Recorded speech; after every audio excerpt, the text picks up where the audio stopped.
Imagínese esto, una mañana de primavera de 1897, en Madison, Nueva Jersey, donde la niebla matutina aún se aferra a las ondulantes colinas que pronto se transformarán en algo sin precedentes en la historia estadounidense. Un hombre se encuentra en una cresta azotada por el viento, con su costoso abrigo ondeando al aire frío, contemplando 750 acres de tierras de cultivo que acaba de comprar por lo que muchos consideran una suma exorbitante. Hamilton M. C. Twombly, financiero, magnate ferroviario y esposo de Florence Adele Vanderbilt, nieta del mismísimo Comodoro Cornelius Vanderbilt, está a punto de embarcarse en la construcción de lo que se convertirá en una de las residencias privadas más extravagantes jamás construidas en suelo estadounidense. ¿Pero qué precio se pagará por este monumento al exceso de la Edad Dorada? ¿Qué oscuras verdades se esconden bajo la reluciente fachada de mármol, oro y tesoros importados? ¿Qué sucede cuando los cimientos de la riqueza que construyeron semejante palacio comienzan a desmoronarse? ¿Y qué sucede con aquellos, el ejército invisible de sirvientes, artesanos y obreros, cuyas vidas se consumen al servicio de la visión ajena del paraíso? Esta no es solo la historia de una casa, es la historia de la arrogancia de un imperio, la desesperada necesidad de una familia de eclipsar a todas las demás, y el inevitable ajuste de cuentas que llega cuando la ambición construye monumentos demasiado grandiosos para que la mortalidad los sostenga. Acompáñenme y les hablaré de Floram, un nombre que una vez susurró de riqueza y poder inimaginables, ahora apenas recordado, excepto por historiadores y cazadores de fantasmas que afirman escuchar los ecos de un mundo que murió con la crisis de 1929 y la lenta y dolorosa disolución de la aristocracia estadounidense. Hamilton Twombly nació en 1847 en una situación acomodada, pero no en la clase de riqueza que definiría su vida adulta. Su padre era un exitoso hombre de negocios, su madre provenía de una familia respetable, pero el propio Hamilton fue enfermizo de niño, aquejado de enfermedades respiratorias que lo obligaban a quedarse en casa mientras otros niños jugaban. Estas largas horas de aislamiento le inculcaron una atención obsesiva al detalle, una necesidad de control, quizás lo más importante, una ansia insaciable por demostrar su valía, no mediante la destreza física que su cuerpo le negaba, sino mediante la acumulación y el despliegue de riqueza y buen gusto. Estudió en Yale, donde era conocido más por su costoso vestuario que por sus logros académicos, y tras graduarse, se adentró en el mundo de las finanzas con la precisión calculada de un maestro del ajedrez. Pero la verdadera fortuna de Hamilton no provino de su propia brillantez, sino de su matrimonio en 1877 con Florence Adele Vanderbilt, conocida por sus allegados como Flo. Florence no era una heredera común, era la hija mayor de William Henry Vanderbilt, quien heredó el vasto imperio ferroviario de su padre, el Comodoro Cornelius Vanderbilt, y lo duplicó en 8 años, convirtiéndolo en el hombre más rico de Estados Unidos al morir en 1885. Cuando Florence se casó con Hamilton, su dote era asombrosa incluso para los estándares de los Vanderbilt. Heredó millones en acciones, bonos y bienes raíces del ferrocarril, catapultando instantáneamente a los Twombly a la cima de la riqueza estadounidense. Pero he aquí la oscura verdad que la alta sociedad susurraba tras abanicos de seda y con brandy. Hamilton siempre fue visto como el yerno del señor Vanderbilt, nunca llegó a ser el mismo. Y esta aparente subordinación lo carcomía. Se desempeñó como director en numerosas juntas directivas de ferrocarriles, gestionó vastas carteras de inversión y ejerció un poder significativo en los mercados financieros, pero en la esfera social de los 400 de Nueva York, ese exclusivo círculo de familias adineradas consideradas dignas por la árbitra social Caroline Astor, quedó marcado para siempre como el hombre que se casó con la grandeza en lugar de ganársela él mismo. Esta inseguridad, esta necesidad de demostrar su valía, se manifestaría de la manera más espectacular posible, la construcción de Floram.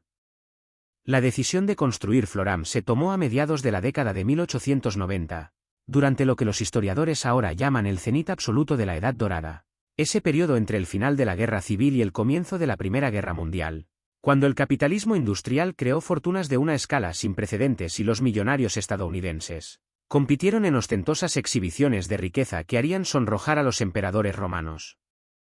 La familia Vanderbilt ya había establecido un patrón de superioridad arquitectónica. El hermano de Florence, Cornelius Vanderbilt II, había construido de Breakers en Newport, Rhode Island, un palacio renacentista italiano de 70 habitaciones que costó $7 millones, unos $200 millones actuales. Su otro hermano, William K. Vanderbilt, encargó a Richard Morris Hunt el diseño de Marble House, también en Newport, como regalo de cumpleaños para su esposa, invirtiendo $11 millones. de dólares en la estructura y el mobiliario. Pero Hamilton y Florence querían algo diferente, algo que superara incluso a estos monumentos en exceso. No solo una casa de campo, de verano en Newport donde estarían rodeados de familias rivales que competían por la misma corona social, sino una residencia campestre abierta todo el año que evocara las grandes haciendas de Inglaterra y Francia. Un lugar donde pudieran recibir invitados a una escala que consolidara su posición como miembros de la realeza estadounidense. Eligieron Madison, Nueva Jersey, en parte por su proximidad a la ciudad de Nueva York, a unos 48 kilómetros al oeste, en parte por su paisaje suavemente ondulado que le recordaba a Florence la campiña inglesa de la que se había enamorado durante sus viajes por Europa, y en parte porque el terreno era lo suficientemente barato como para construir una enorme finca sin los precios inflados de las zonas más de moda. El nombre Floram era una combinación de sus nombres de pila, Flor de Florence y Am de Hamilton, un detalle que parece casi conmovedor hasta que se considera como otra jugada calculada en el juego del legado, asegurando que ambos nombres quedaran vinculados para siempre a este monumento. Contrataron al prestigioso estudio de arquitectura M.C. Kim, Mead y Witte, el mismo que había diseñado la estación original de Pensilvania, la biblioteca pública de Boston y numerosas mansiones para la élite estadounidense. Stanford Witte, el brillante y a la larga trágico socio que sería asesinado en 1906 por el celoso marido de su antigua amante, se hizo cargo personalmente del proyecto Floram, viendo en él la oportunidad de crear una interpretación estadounidense de una casa solariega georgiana, inglesa a una escala nunca antes intentada. Los planos eran impresionantes, una casa principal con más de 100 habitaciones, sin contar las innumerables áreas de servicio, almacenes y salas de máquinas. Dos salas perfectamente simétricas que se extendían desde un bloque central, creando una fachada de casi 120 metros de largo, paredes de ladrillo de arcilla extraída de la propia propiedad, cada ladrillo inspeccionado individualmente para garantizar la consistencia del color, un tejado de pizarra importada especialmente que brillaría en tonos grises y morados según la luz, y cientos de ventanas, cada una hecha a medida, muchas con vidrio importado. Pero la casa en sí era solo el principio. La finca también incluiría una granja en funcionamiento con establos de leche de última generación diseñados, según las exigentes especificaciones de Twombly, establos para docenas de caballos, una cochera con capacidad para la flota de vehículos de la familia, múltiples invernaderos para flores y plantas exóticas durante todo el año, una caseta de entrada, la casa del superintendente, cabañas para el personal directivo, un vasto complejo de edificios de servicio y jardines paisajísticos cuyo mantenimiento requeriría un pequeño ejército de jardineros. La construcción comenzó en 1893, e inmediatamente la magnitud del proyecto se reveló de maneras que asombraron incluso a los contratistas más experimentados. El sitio en sí requirió una preparación exhaustiva, se nivelaron colinas, se rellenaron valles, se instalaron sistemas de drenaje y se construyó una nueva carretera de acceso para acomodar el flujo constante de carros de suministro. Twombly insistió en la perfección absoluta, inspeccionando personalmente los materiales y, en ocasiones, ordenando la demolición y reconstrucción de secciones enteras si no cumplían con sus estándares. Importó artesanos de Europa, albañiles de Italia, talladores de madera de Inglaterra, yeseros de Francia, y los alojó en barracones temporales en la propiedad. Las condiciones de trabajo eran brutales para los estándares modernos. Los hombres trabajaban 6 días a la semana, a menudo de 10 a 12 horas al día, por salarios que ahora parecen irrisorios, pero que se consideraban decentes para la época. Sin embargo, esto es lo que las historias oficiales rara vez enfatizan, los accidentes. Una construcción de esta escala y complejidad, apresurada para cumplir con el exigente plazo establecido por un millonario impaciente, inevitablemente provocó lesiones y muertes. Un albañil se cayó de un andamio y se rompió la espalda, pasando el resto de su corta vida paralizado. Un carpintero perdió 3 dedos por una sierra. Un obrero fue aplastado cuando una carga de ladrillos se desplazó en una carreta. Otros sufrieron los duros inviernos, trabajando a la intemperie en condiciones que hoy serían ilegales. No hay monumentos a estos hombres, ni placas con sus nombres. Y los Twombly ciertamente nunca los mencionaron en su correspondencia ni en sus conversaciones durante la cena. Eran invisibles, prescindibles, el sacrificio necesario a los dioses de la grandeza y el estatus social. La casa principal, cuando finalmente se terminó en 1897, fue un logro impresionante de la artesanía estadounidense y el diseño de inspiración europea. La fachada presentaba una composición magistral de proporciones georgianas, perfectamente simétrica, con un frontón central sostenido por enormes columnas corintias, flanqueado por alas de 2 pisos que se extendían como brazos de bienvenida. Los visitantes se acercaban por un largo camino arbolado que revelaba gradualmente la casa en una secuencia visual cuidadosamente orquestada, creando expectación con cada curva hasta que finalmente, en lo alto de una suave cuesta, la gloria de Floram se hizo patente. Sus paredes de ladrillo brillaban cálidamente bajo el sol de la tarde. Sus cientos de ventanas reflejaban el cielo como un rostro adornado con joyas.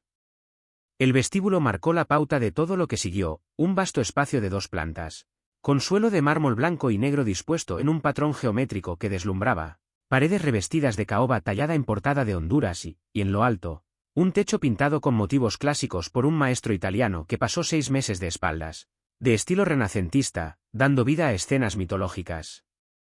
Una gran escalera ascendía en una elegante curva, su balaustrada tallada en piezas individuales de caoba. Cada poste de la escalera rematado con un remate en forma de urna. Todo iluminado por una enorme lámpara de araña que sostenía más de 100 bombillas eléctricas. La electricidad era todavía una novedad en 1897, por lo que tenerla en una casa privada era en sí misma un símbolo de estatus. Desde el vestíbulo de entrada, los visitantes podían proceder a las salas de recepción formales que ocupaban la planta baja del bloque principal. Un salón decorado al estilo francés Luis XV, con paredes cubiertas de damasco de seda azul pálido. Muebles tapizados en bordado que un equipo de mujeres había tardado 3 años en completar, y una chimenea de mármol de Carrara tallado que había sido encargada a un taller italiano y enviada a través del Atlántico en piezas. Una biblioteca revestida completamente de roble inglés, con estanterías del suelo al techo que contenían primeras ediciones y manuscritos raros que Hamilton coleccionó, más por su valor de inversión y prestigio que por un genuino amor por la literatura.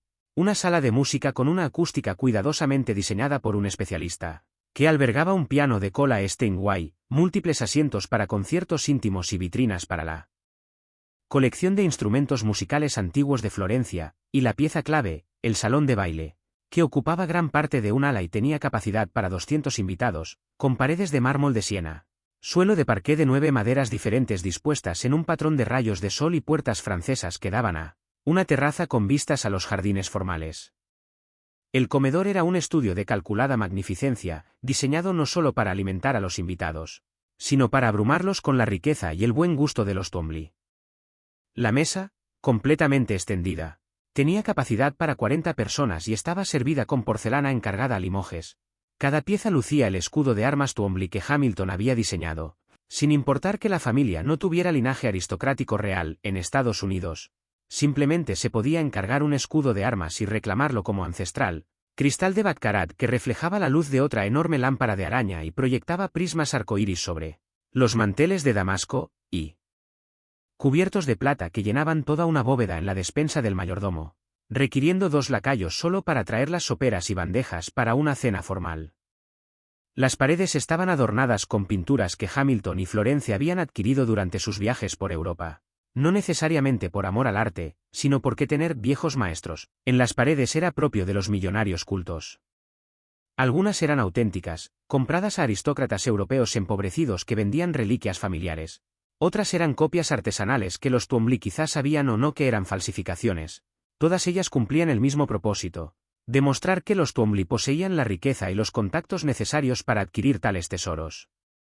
Pero quizás los espacios más reveladores eran los apartamentos privados del segundo piso, donde la ostentación pública de la riqueza daba paso a algo más íntimo y, en muchos sentidos, más revelador. Hamilton y Florence tenían dormitorios separados, como era común en su clase, habitaciones separadas para dormir, vestirse y bañarse, conectadas por una sala de estar privada donde podían reunirse sin la vigilancia de los sirvientes.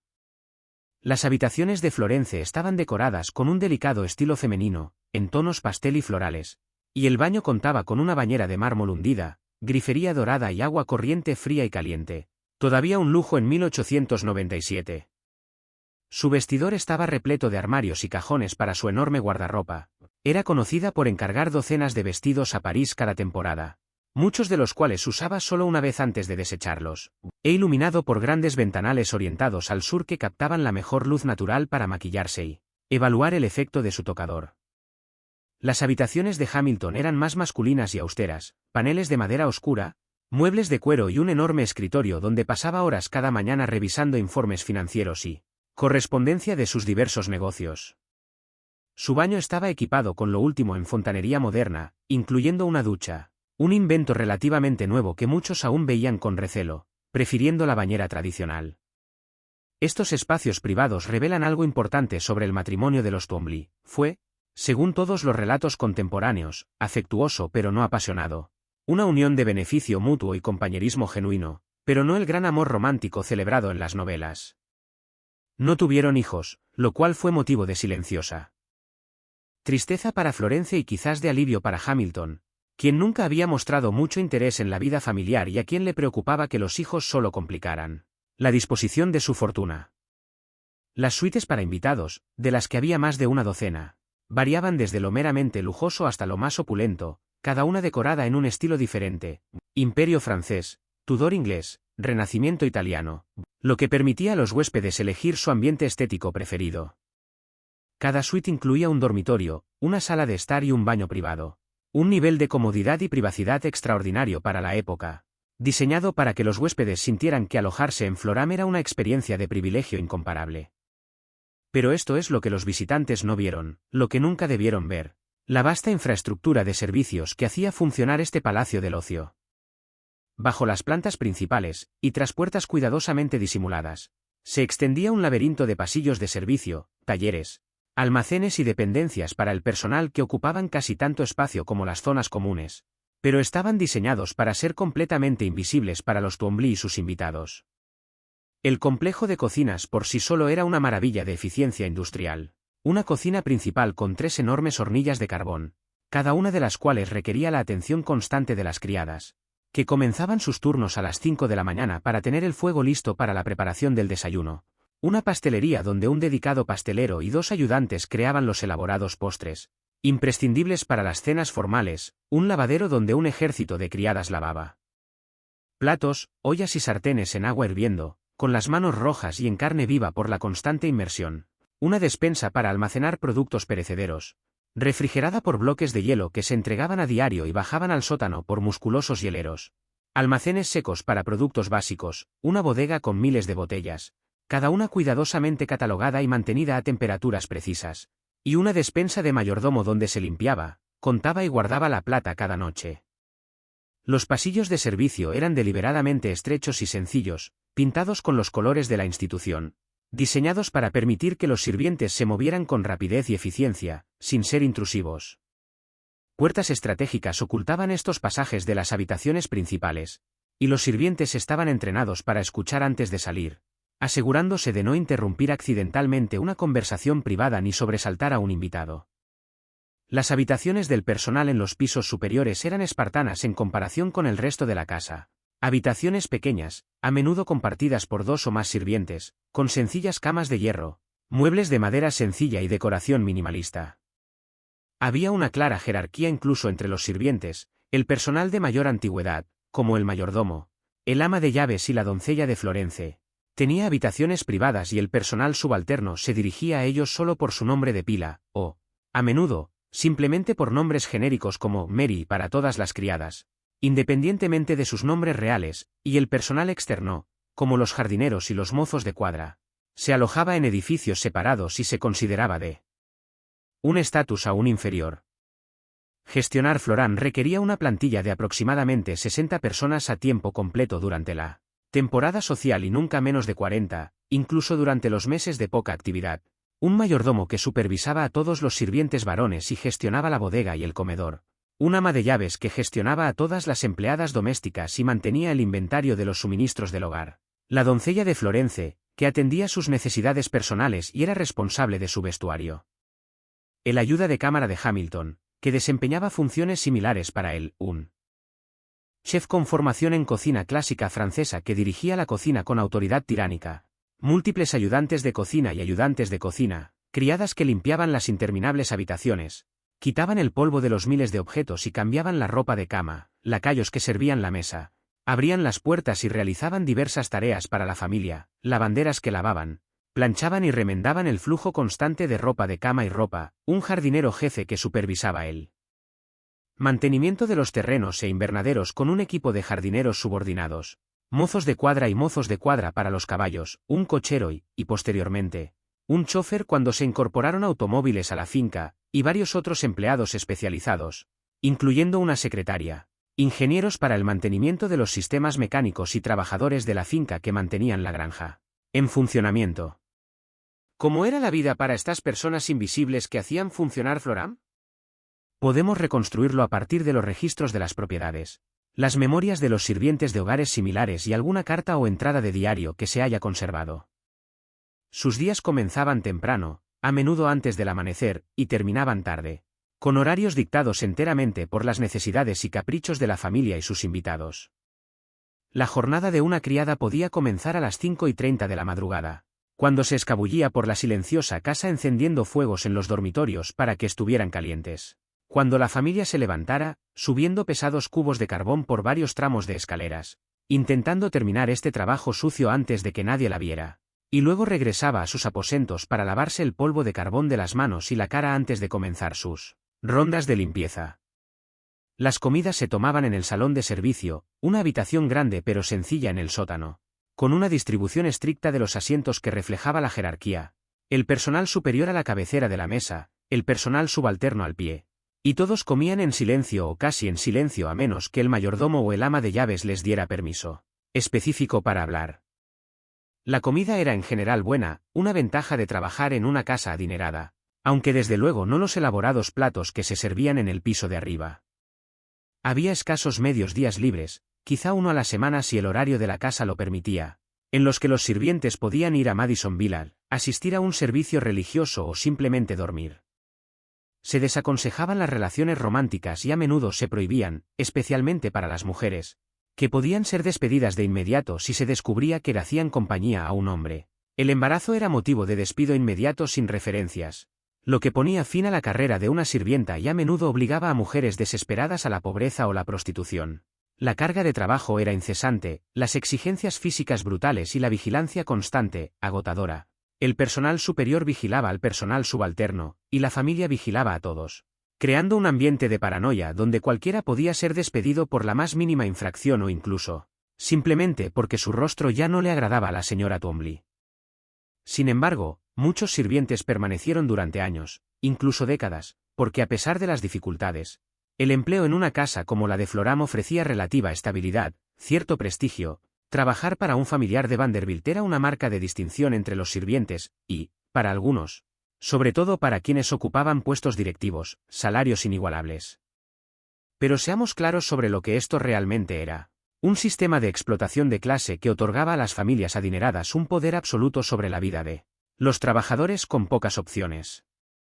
Los sirvientes podían ser despedidos sin previo aviso, sin indemnización y sin referencias, lo que destruía en la práctica su capacidad de encontrar un nuevo empleo. Carecían de protección legal, de recursos en caso de maltrato o salarios bajos, de privacidad y de autonomía. La relación era fundamentalmente feudal, un remanente de las estructuras sociales aristocráticas trasplantadas a la supuestamente democrática América, donde prosperó en el seno de la desigualdad del capitalismo industrial. Los Twombly se habrían horrorizado ante tal descripción, por supuesto. Se consideraban empleadores benévolos que ofrecían buenos salarios y buenas condiciones laborales. Florence, en particular, se presentaba como una ama atenta que se preocupaba por el bienestar de sus sirvientes, dando ocasionalmente gratificaciones en Navidad, brindando atención médica básica cuando alguien enfermaba y manteniendo una actitud cortés en sus interacciones con el personal superior. Pero esta amabilidad paternalista siempre era condicional, siempre revocable y siempre bajo sus propios términos, era una muestra de nobleza que reforzaba, en lugar de desafiar, la desigualdad fundamental de la relación. Ahora, con Floram completo y con todo el personal, Hamilton y Florence podían empezar a usarlo para su propósito original, consolidar su posición en la cima absoluta de la sociedad estadounidense y ofrecer entretenimiento a una escala que los convertiría en leyenda. Las listas de invitados a las fiestas de fin de semana en Floram parecían un quién es quién de la América de la Edad Dorada, los Vanderbilt, por supuesto, incluyendo a los hermanos de Florence y sus familias, los Astor, incluyendo a Caroline, la mismísima señora Astor, cuya aprobación podía determinar el éxito o el fracaso de una reputación social. Los aristócratas europeos que viajaban por América en busca de herederas con las que casar a sus hijos empobrecidos. políticos, incluyendo senadores. E incluso presidentes, tanto Theodore Roosevelt como William Howard Taft visitarían Florham durante sus mandatos. Financieros como J. P. Morgan y sus socios, y artistas, escritores e intelectuales que añadían prestigio cultural a lo que de otro modo podría considerarse meras exhibiciones vulgares de riqueza. Estas fiestas de fin de semana seguían un programa cuidadosamente orquestado, diseñado para exhibir la magnificencia de la finca, al mismo tiempo, permitir que los invitados se sintieran mimados e importantes. Los invitados llegaban el viernes por la tarde, a menudo viajando desde la ciudad de Nueva York en vagones de tren privados, otra ventaja de Vanderbilt, hasta la estación local, donde los vagones y posteriormente, los automóviles de los Twombly los recogían. Al llegar a Florham, los acompañaban a sus suites asignadas, donde encontraban flores frescas, fruteros, los últimos libros y revistas, y quizás un pequeño obsequio personal de sus anfitriones. Todos detalles que requerían una enorme coordinación por parte del personal, pero que debían parecer naturales y sin esfuerzo. El viernes por la noche solía haber una cena formal con varios platos, ostras, sopa, pescado, sorbete para limpiar el paladar, un plato de carne, ensalada, queso, postre y, finalmente, café y licores. Cada plato se acompañaba de un vino diferente. La comida completa duraba 3 horas o más y requería la atención constante del personal. Después de la cena, los invitados podían dirigirse a la sala de música para un concierto, a la biblioteca para jugar a las cartas y conversar, o en los meses más cálidos, a la terraza para tomar puros y brandy mientras las estrellas emergían. El sábado comenzaba con el desayuno, ya fuera en el comedor o servido en las suites de los invitados, seguido de actividades organizadas, visitas a la finca, caza o pesca para los hombres, paseos por el jardín para las mujeres, quizás tenis sobre hierba o croquet en los cuidados jardines. El almuerzo era más ligero que la cena, pero aún elaborado para los estándares habituales, y la tarde podía ofrecer más actividades o un descanso antes del evento principal, la cena y el baile del sábado por la noche. Se abriría el salón de baile, la orquesta, contratada desde Nueva York para la ocasión, ocuparía sus puestos y, tras otra cena interminable, los invitados bailarían hasta la madrugada del domingo. El domingo sería más relajado, con un desayuno tardío, quizás la asistencia a una iglesia local, más por espectáculo que por devoción, un almuerzo final, finalmente, la partida, con los invitados efusivos en sus agradecimientos y los Twombly aceptando con amabilidad los elogios por su hospitalidad mientras ya planeaban el siguiente evento. Pero, ¿qué ocurría realmente bajo toda esta elegancia coreografiada? Negocios, principalmente, el tipo de negocios que nunca se reconocía como tal, pero que era el verdadero objetivo de estas reuniones. En la biblioteca, entre brandy y puros, se cerraban acuerdos ferroviarios, se discutían oportunidades de inversión, se formaban alianzas políticas y se concertaban matrimonios entre hijos de diferentes familias adineradas, uniendo fortunas y consolidando el poder. Las mujeres, mientras tanto, dirigían sus propios asuntos en los salones y jardines, gestionando alianzas sociales, recopilando chismes que podían utilizarse como arma y maniobrando a sus hijas y sobrinas para conseguir posiciones ventajosas. Florham cumplía su función de máquina de ascenso social y consolidación patrimonial, un propósito para el que había sido diseñado deliberada y cuidadosamente. Durante unos 15 años, desde 1897 hasta principios de la década de 1910, Florham funcionó exactamente como Hamilton y Florence lo habían imaginado, un escenario para su ocio aristocrático, una fortaleza de privilegio desde la que podían contemplar al resto de Estados Unidos, seguros de su riqueza y estatus. Pero ya, incluso durante estos años dorados, se cernían sombras que acabarían engullendo no solo a Florham, sino al mundo entero que representaba. La primera sombra era política, el movimiento progresista cobraba fuerza, con periodistas destapadores que exponían las prácticas corruptas mediante las cuales se habían amasado muchas fortunas, sindicatos organizándose para desafiar el poder absoluto de los capitalistas, y políticos como Theodore Roosevelt, a pesar de su adinerado pasado y de sus visitas a fincas como la de Florham, exigiendo reformas, regulación, lo más inquietante para personas como los Twombly, impuestos sobre la renta y las sucesiones. El impuesto federal sobre la renta, instituido inicialmente durante la Guerra Civil y posteriormente dejado caducar, fue restablecido por la 16ª enmienda en 1913, y de repente el gobierno tenía derecho a reclamar las vastas fortunas que antes habían sido completamente privadas. Los impuestos sobre sucesiones vendrían después, dificultando cada vez más la transmisión intacta de la riqueza de una generación a la siguiente. La segunda sombra era cultural, el mismo exceso que representaba Floram comenzaba a parecer vergonzoso, incluso obsceno, a una nueva generación que cuestionaba si una desigualdad tan extrema era compatible con los valores democráticos.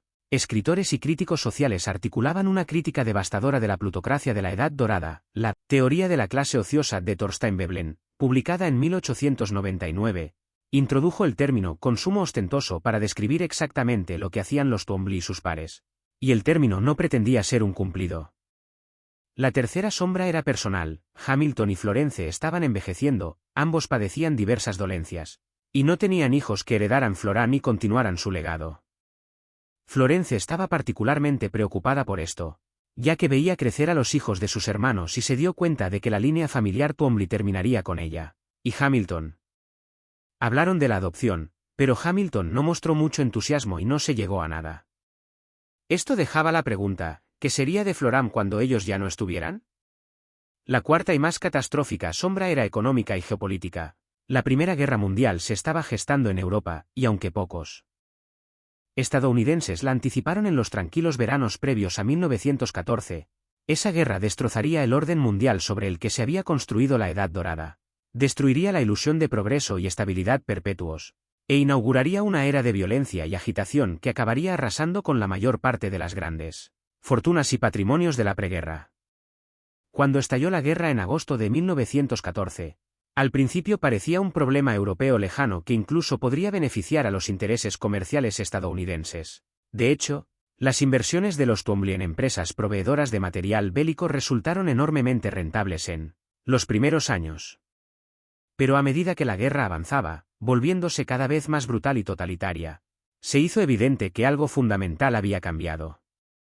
El antiguo orden aristocrático de Europa, en el que estadounidenses adinerados como los Twombly habían buscado modelos culturales y legitimidad, se estaba desmoronando. Familias antiguas perdían a sus hijos en las trincheras, sus fortunas por los impuestos de guerra y sus propiedades por la requisición de gobiernos desesperados por recursos.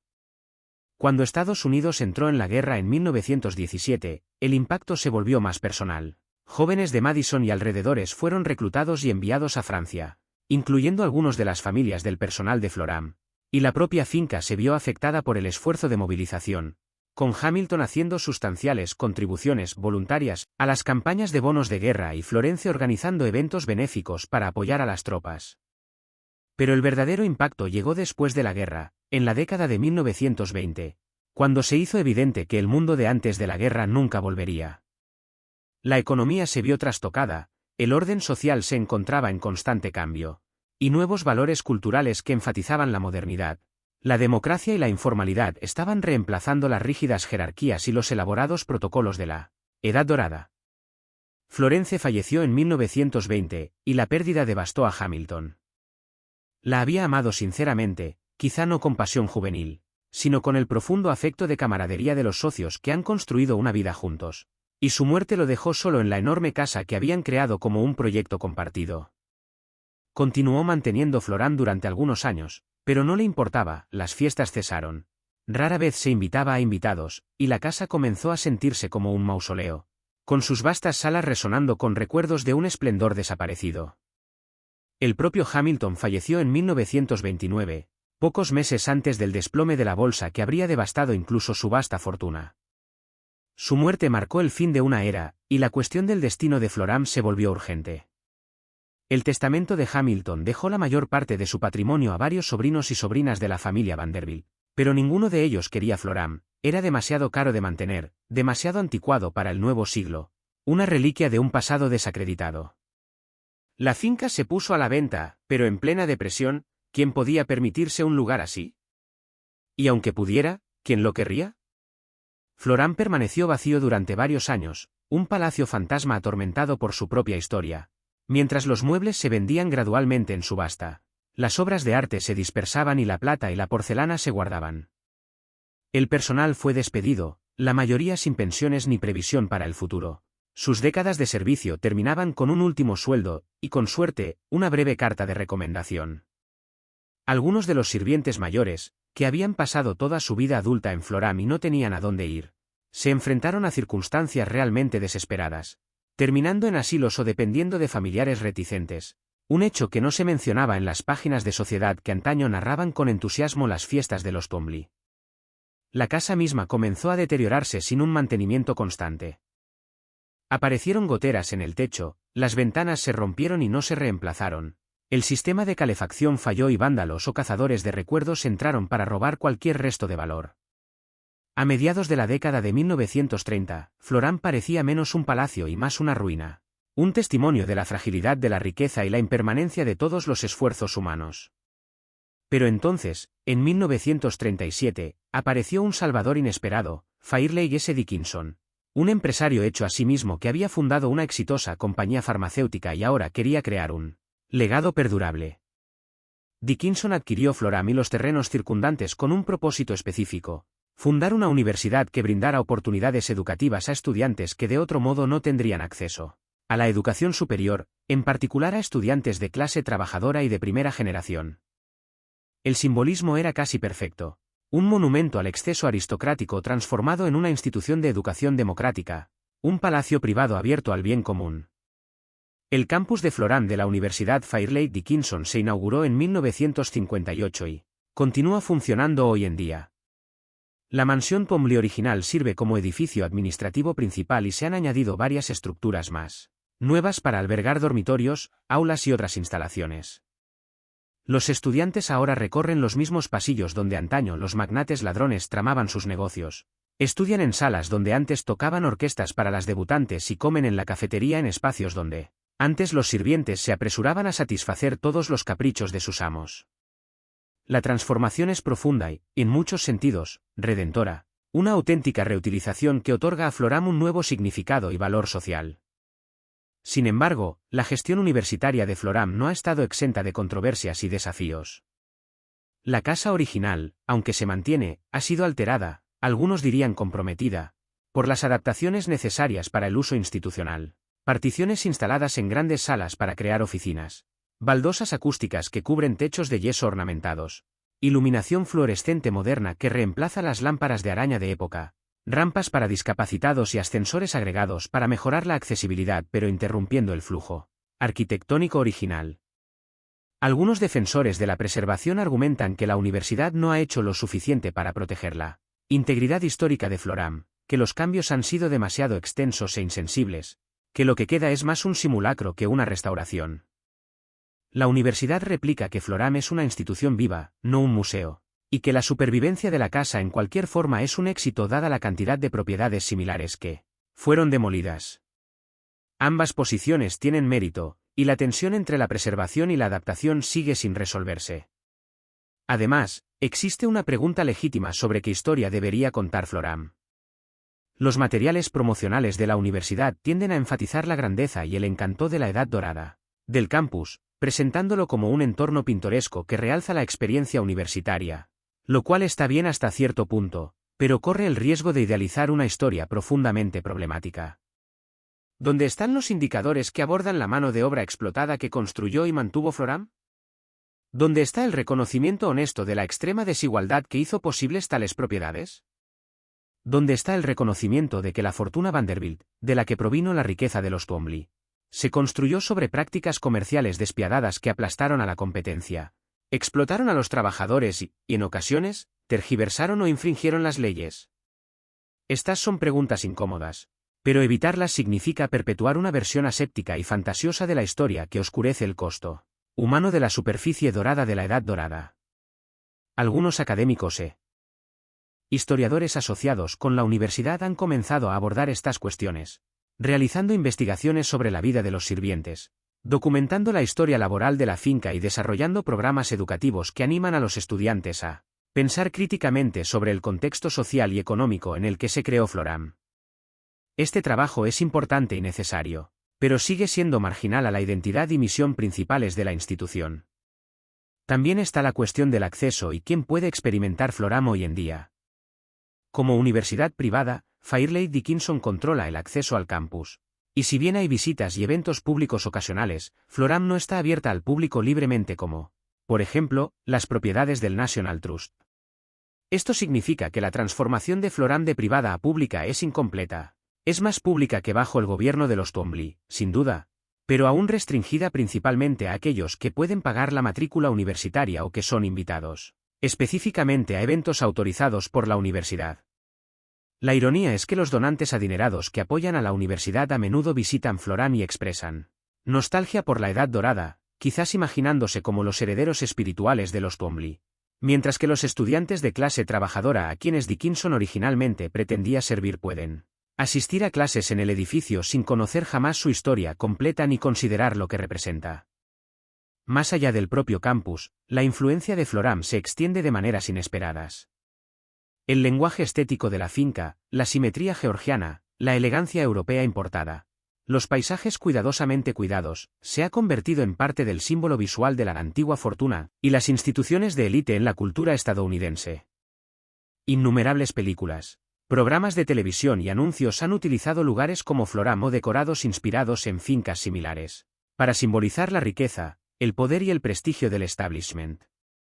Esta creación de imágenes tiene consecuencias reales, moldeando la percepción pública de lo que significa el éxito y reforzando narrativas aspiracionales que, en última instancia, sirven para legitimar la desigualdad. Cuando vemos estos hermosos espacios en pantalla, nos venden una historia sobre la riqueza como algo natural, merecido y estéticamente superior, una historia que oscurece los mecanismos por los cuales la riqueza se adquiere y se mantiene, y los costos sociales que impone. ¿Cuál es, entonces, el legado final de Floram? Eso depende de quien cuente la historia y con qué propósito. Para los descendientes de Twombly que heredaron fragmentos de la fortuna familiar, Floram podría representar una época dorada perdida de gloria familiar, una fuente de orgullo y nostalgia. Para la Universidad Fairleigh Dickinson, Floram es un activo valioso, un campus hermoso, un atractivo para la recaudación de fondos y un símbolo de la historia y las aspiraciones de la institución, aunque su complicado pasado requiere una gestión cuidadosa. Para los conservacionistas e historiadores de la arquitectura, Floram es un ejemplo importante del diseño de la Edad Dorada realizado por un importante estudio de arquitectura, digno de estudio y protección a pesar de las ambigüedades morales de sus orígenes. Para los historiadores laborales y los críticos sociales, Floram es evidencia de la extrema desigualdad y explotación que caracterizó la época, un monumento que debería provocar reflexión crítica en lugar de admiración nostálgica. Para la comunidad local de Madison, Floram es un importante empleador y motor económico, pero también un símbolo de la compleja relación de la ciudad con la riqueza y la exclusividad.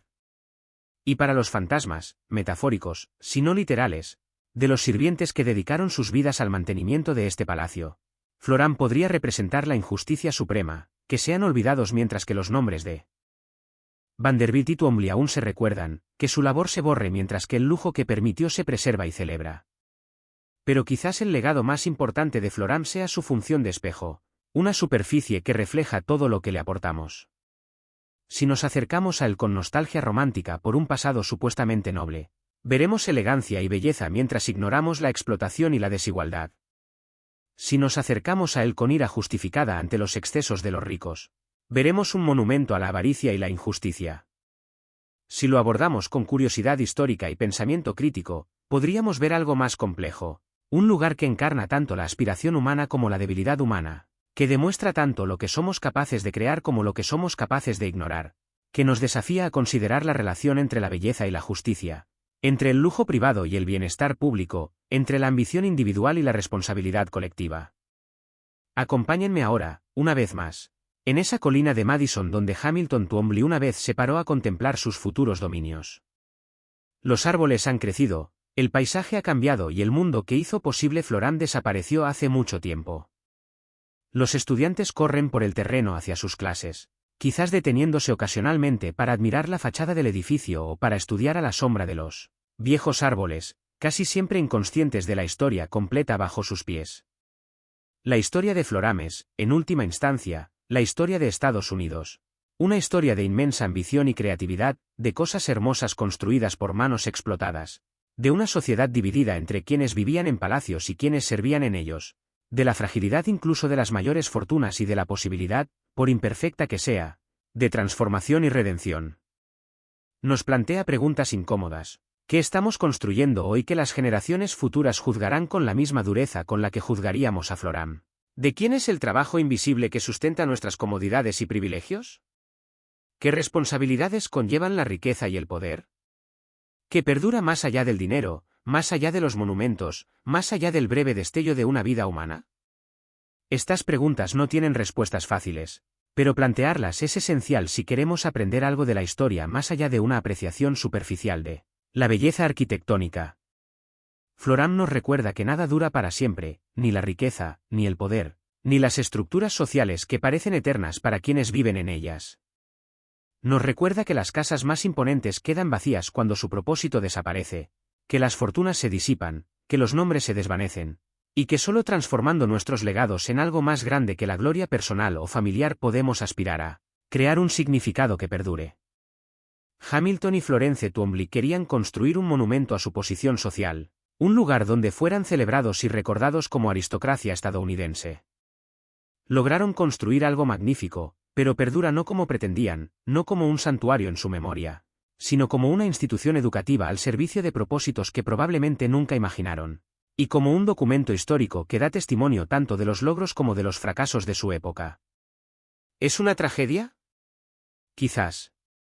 Pero también es algo más profundo, una demostración de que la historia avanza, de que los valores cambian, de que lo que parece eterno en un momento se vuelve obsoleto al siguiente, y de que nuestra única opción es aferrarnos desesperadamente a la gloria que se desvanece o permitir que nuestras creaciones se transformen en algo nuevo y potencialmente más significativo.